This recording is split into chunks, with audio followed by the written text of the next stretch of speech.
반갑습니다. 오늘은 8월 14일 금요일입니다. 오늘 본 말씀은 이사야 26장 1절부터 27장 1절까지 말씀입니다. 오늘도 계속 종말론적인 그런 상황을 이야기하는 가운데 불러지는 노래입니다. 바로 의인의 노래인데요. 1절 말씀을 보면 우리가 이 노래를 부를 것이다. 우리에게 견고한 성읍이 있다. 하나님께서 성벽과 외벽을 외벽이 되어 주실 것이다 라고 그렇게 이야기하고 있습니다. 지금 이스라엘의 상황은 성읍이 완전히 무너지고 있는 패망 직전의 상황입니다. 그런데 지금 패망한 그 성읍이 아니라 견고한 성읍이라고 이야기하고 있는데, 하나님께서 그날이 되면 그 모든 것을 회복시키실 것이다 라는 그 믿음을 가지고 그렇게 이야기하고 있습니다. 그리고 그 나라의 그 땅에 그 견고한 성읍에 들어가는 사람들은 바로 믿음을 지키는 사람들이다 라고 말하고 있습니다.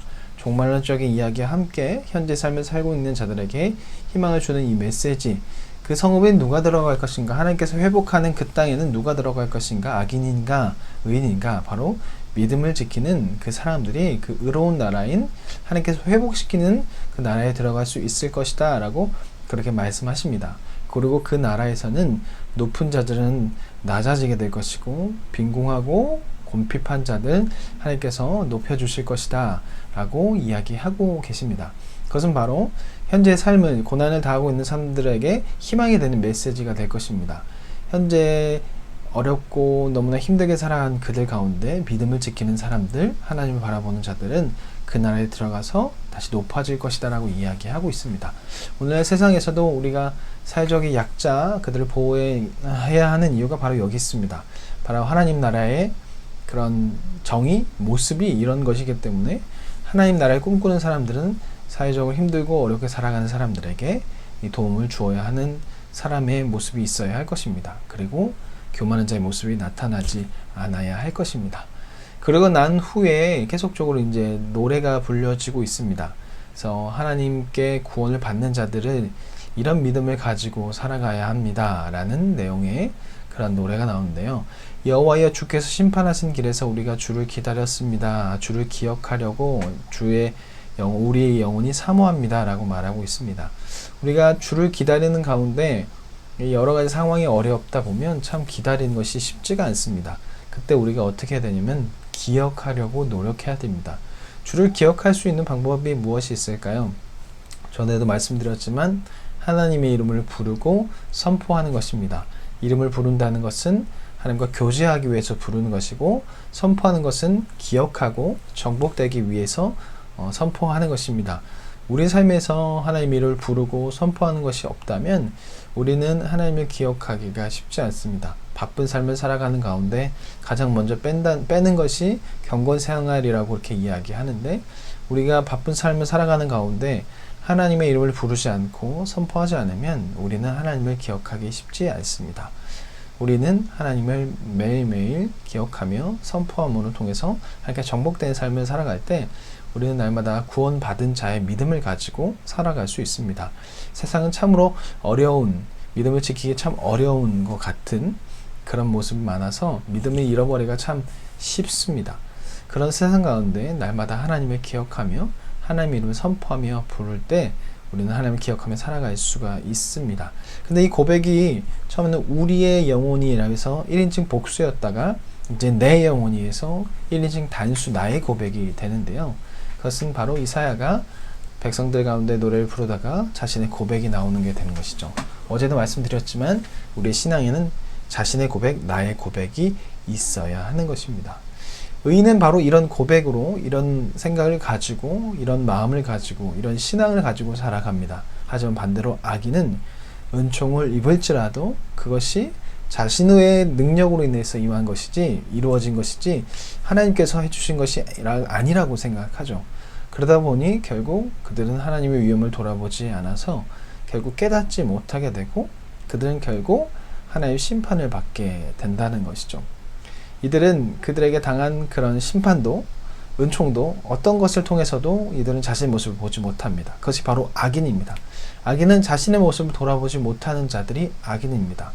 심판을 당해도, 은총을 받아도 자신의 모습이 어떠한지 보지 못하는 사람, 그 사람이 바로 악인입니다. 우리 모습에 악인이 되지 않도록 돌아보는 모습이 있어야 합니다. 근데 많은 그리스도인들이, 저도 그렇고, 참 자신을 돌아보는 것을 잘 못합니다. 돌아보려고 하지 않습니다. 여러 가지 핑계를 대고 여러 가지 말들을 하면서 자신을 돌아보지 않으려고 하는데, 자신을 돌아보지 않는 사람은 결국 악인이 될 수밖에 없습니다. 아무리 선한 사람인 것 같다 하더라도 그 사람이 자신을 돌아보지 않는다, 자신의 행동과 말을 돌아보지 않는다, 그 사람은 시간이 지나면 결국 악인으로 변하게 되어 있을 것입니다. 우리는 악인이 되지 않도록 날마다 하나님을 바라보며 우리의 모습을 하나님의 말씀에 비추어서 돌아볼 수 있는 우리가 되어야 할 것입니다. 그럴 때 우리는 하나님을 바라보게 될 것입니다. 의인은 하나님만 바라보는 사람이 되어야 할 것입니다. 제1계명 나 외에 다른 신을 두지 마라. 이것이 나타나는 사람, 그 사람이 바로 의인일 것입니다. 만약에 그렇지 않고 다른 신들, 우상을 참 많이 둔다면 우리는 우리의 모습을 제대로 보지 못하고 하나님의 말씀 안에서 내 삶을 돌이키지 못할 것입니다. 왜냐하면 무언가 좋지 못한 말씀을 읽거나 좋지 못한 이야기, 내 모습에 대한 것에 돌아볼 수 있는 그런 상황이 벌어졌을 때 우상을 섬기는 사람은 하나님의 말씀을 제껴버리고 다른 것을 찾아 떠나기 때문에 하나님을 한 번 하나님을 보지 않는 사람은 결국 자신을 돌이킬 수 없습니다. 바벨론, 애굽, 아수르 수많은 나라들은 여러 우상을 섬겼습니다. 그러다 보니 결국 자신의 교만한 모습, 어리석은 모습을 보지 못해서 결국 이들은 패망할 수밖에 없었습니다. 악인은 우상을 섬겨 자신의 모습을 보지 못하기 때문에 결국 돌아보지 못해서 악인의 길을 갈 수밖에 없는 사람입니다. 그것을 기억하면서 우리는 우상이 아닌 한 분 하나님, 그리고 그 말씀 날마다 읽으며 그 말씀에서 나의 모습을 비추어 보아서 나는 어떤 삶을 살고 있는가를 잘 살펴보아야 할 것입니다. 그리고 18절에 보면 우리가 잉태하고 산고를 당할지라도 바람을 낳을 것 같아서 라고 하다가 19절에 주의 죽은 자들은 살아나고 그들의 시체는 다 일어나리이다. 티끌에 누운 자들아 너희는 깨어 노래하라 라고 쭉 나오는데요. 그러니까 지금 현재 모습에는 하나님의 그 구원하심이 이루어지지 않는 것 같고 외침을 듣는 것 같지 않아서 상고를 당했지만 바람을 낳은 것처럼 아무것도 없는 것 같은 느낌이 들지만 실은 시간이 지나면 그 때가 되면 다 모든 것이 회복될 것이다 라고 이야기하고 있습니다. 진짜 믿음이 있는 사람들은, 의로운 사람은 믿는 자는 의인으로 말미암아 살리라, 의인은 믿음으로 말미암아 살리라 라고 이야기하고 있는데, 진짜 믿음을 가지고 있는 사람은요, 그 믿음을 지키며 살아가는 사람들입니다. 보이지 않아도, 당장은 느껴지지 않아도 그 말씀의 믿음, 확신을 가지고 살아가는 사람, 그 사람이 바로 믿음이 있는 사람입니다. 이 이스라엘 백성 가운데서도 지금의 눈에는 그것이 나타나지 않지만 하나님께서 말씀하셨기를 그렇게 살아가는 것, 오늘 우리의 삶에서도 그것이 보이지 않지만 그렇게 믿음으로 가지고 살아가는 것, 그래서 말씀대로 확신을 가지고 살아가는 것, 주변에서 여러 가지 유혹을 하고 그렇게 사는 거 바보 같은 짓이다, 의를 지키는 거 어리석은 짓이다, 주변에 많은 사람들이 불법을 행하고 그렇게 돈을 잘 벌고 그렇게 살아가는 그 모습을 보고 그대로 따라가는 것이 아니라 말씀대로 정의를 지키며 거짓되이 행하지 않고 약한 사람을 도우며 겸손해지려고 하는 것, 그렇게 살아가는 사람들이 믿음을 가진 사람들입니다. 그런 사람은 결국 하나님의 구원하심을 보게 될 것이라는 것이죠. 그리고 마지막 20절부터 나오는 말씀을 보면 이제 잠깐 수무라고 말합니다. 분노가 지날 때까지.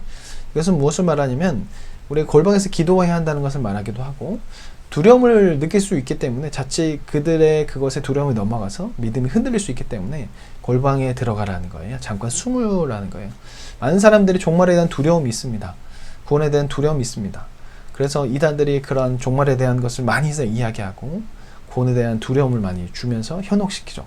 그래서 우리에게 그런 것이 있기 때문에 종말에 대한 두려움과 여러 가지 구원에 대한 두려움, 죽음에 대한 두려움이 있기 때문에 자칫 그런 악인들의 심판당하는 모습, 여러 가지 것들의 모습을 보면 현혹되고 넘어갈 수 있기 때문에 골방에서 기도하라는 거예요. 그럴수록 우리가 들어가서 그 두려움을 갖지 않고 하나님 바라보면서 심판이 나에게 심판의 두려움이 오는 것이 아니라 예수 그리스도의 내려오심에 감사함으로 느껴질 수 있도록 기도해야 한다는 것을 말하고 있습니다. 우리는 종말의 시대를 살고 있습니다. 많은 사람이 종말에 대해서 이야기하는데 그때 우리가 생각해야 할 것은 종말에 대해 어떤 일이 벌어질 것인가, 그런 것에 대한 궁금함이 아니라 실제로 현실적으로 어떤 일이 벌어질 것인가, 그런 것을 궁금해하는 것이 아니라 그날에 대한 기대함이 있어야 하고, 또 오늘날 나의 삶에서 어떻게 살아가야 할 것인가, 그날을 기다리며 살아가는 나는, 예수님을 기다리며 살아가는 나는 어떻게 살아가야 할 것인가, 그것을 고민을 해야 할 것 같습니다. 그래서 거룩한 삶을 살아갈 때 우리에게 오게 되는 그 종말은 평안, 그리고 기쁨, 그리고 부활의 몸으로 영원한 하나님의 나라에 들어가는 것입니다. 그것을 기대할 수 있도록 골방에 들어서 기도하셔야 하고, 날마다 하나님의 나라의 모습을 우리 삶에서 나타내야 할 것입니다. 자, 그러면 내일 모레 잘 보내시고, 또 목사님 말씀 잘 들으시고 은혜 받는 시간 되셨으면 좋겠습니다. 8월 23일 이 다음 주가 되겠죠. 주일부터 월요일까지 두 번의 7시 반, 저녁 7시 반에 이제 집회가 있지 않습니까? 임시영 교수님 모시고 좋은 시간이 될 거라 생각합니다. 오셔서 많이 말씀을 들었으면 좋겠습니다. 그러면 월요일날 뵙겠습니다. 안녕히 계세요.